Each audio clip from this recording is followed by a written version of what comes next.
So, we are on 0-2 real numbers found on P7 through P10. Here is the page.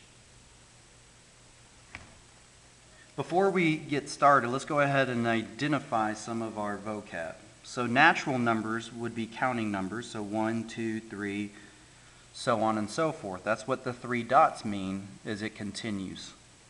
Whole numbers are natural numbers, counting numbers including 0, 0, 1, 2, 3, so on and so forth. Then on accident, I forgot integers. Let's go ahead and put integers in between.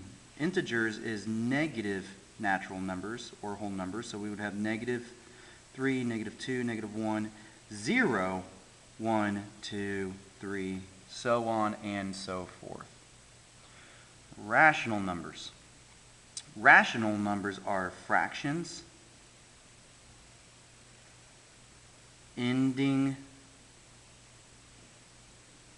decimals, and I'll explain what that means in a second, and repeating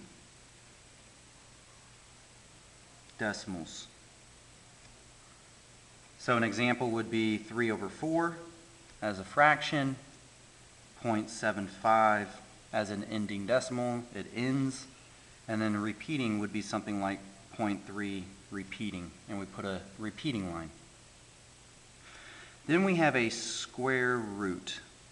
Square root is very hard to understand, but what it is saying is this. Let's look at 3 real quick. So if I had 3 and I say square, 3 squared is literally 3 times 3. So if I look at the square root of 9, then I know that that is 3 times 3. Anytime that we have a pair, the square root of the number is one of the pairs. 3 squared. Square root is the opposite of a square. It's like multiplication is the opposite of division. So let's make more sense of this with perfect squares.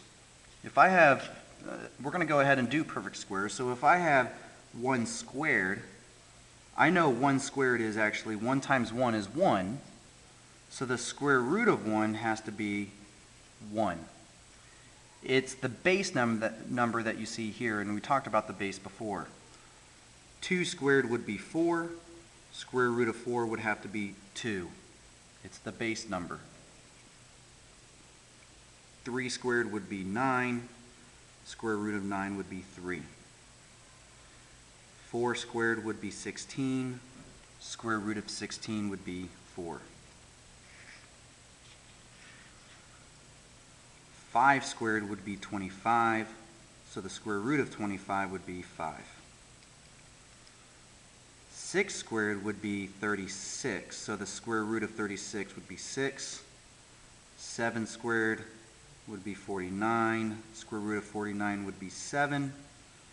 8 squared is 64, so square root of 64 would be 8. Let's go to 12, so 9 squared would be 81, square root of 81 is 9.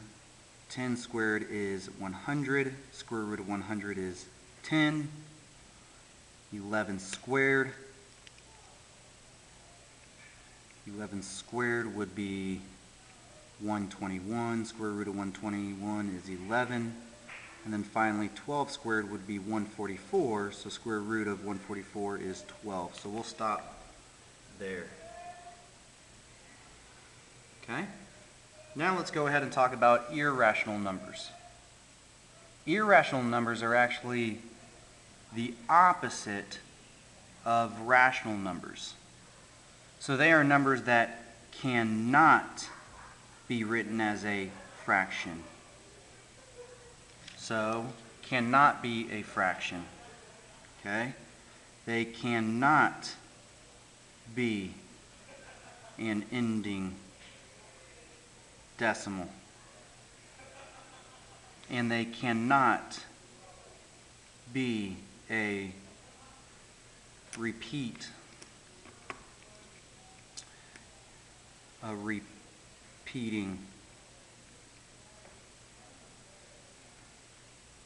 It cannot be a repeating decimal.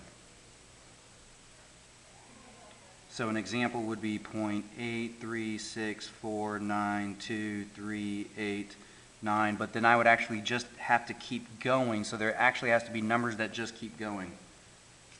And then I could put dot, dot, dot to where it just keeps going. There is no pattern.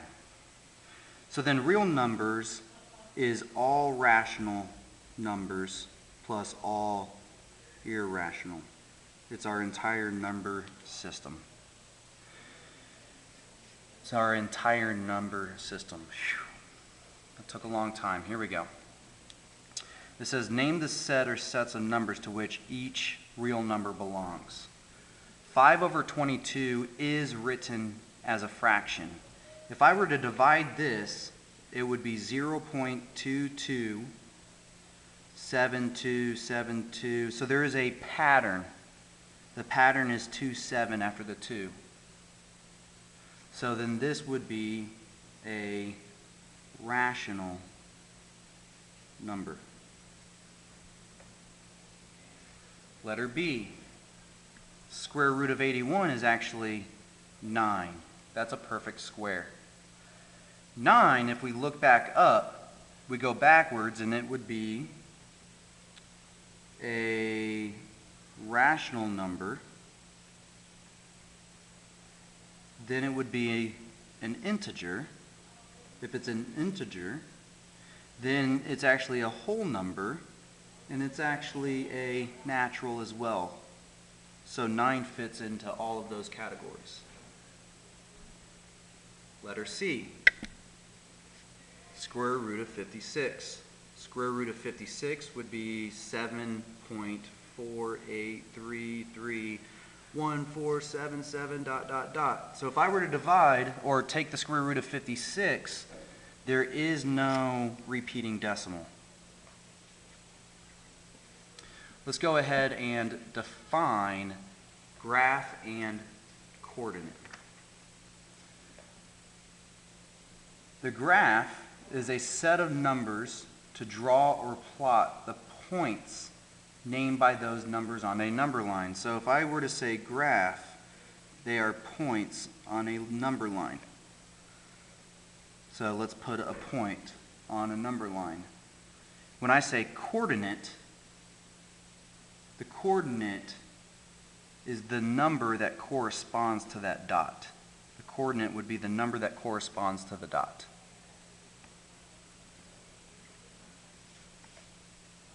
So let's go ahead and look at example 2 and see what we have. So it says graph each set of numbers on a number line, then order the numbers from least to greatest. So let's go ahead and do this on a number line. If I were to put these numbers on a number line, then what I want you guys to do is we're going to use a calculator, and we're going to go ahead and divide these numbers. So if I took 5 divided by 3, I'm at 1.66, so 1.66 repeating. If I take 4 divided by 3, I'm at negative 1.3 repeating. If I'm at, take 2 divided by 3, I'm at 0.6 repeating. And if I'm at negative 1 divided by 3, 1 divided by 3 is 0.3 repeating. Negative 0.3 repeating. Anytime that you're given fractions or any of these numbers, let's go ahead and use our calculator and divide to see exactly where they land. So let's go ahead and look at this. So let's say that this is 0. Okay, so we have our number line. We're creating our number line at 0. If I have 1.66, let's say that this is 1, then 1.66 is not halfway, but slightly above halfway. There's your 5/3, 1.66. Negative 4/3 is negative 1.3 repeating. So it's in the negative side. Here's 0, here's negative 1. So negative 4/3 is slightly above negative 1. So negative 1.33 would be here. Then 2/3 would be 0.6. 0.6, I apologize. 1.6 repeating. If this is 2, 1.6 is in between 1 and 2. I apologize. 0.6 would be between 0 and 1, slightly above halfway. Negative 1/3 is negative 0.3 repeating. Negative 0.3 repeating would be between 0 and negative 1, closer to 0. So if I were to order these from least to greatest, my most negative is negative 4/3. Then I have negative 1/3. Then I have 2/3. Then I have 5/3.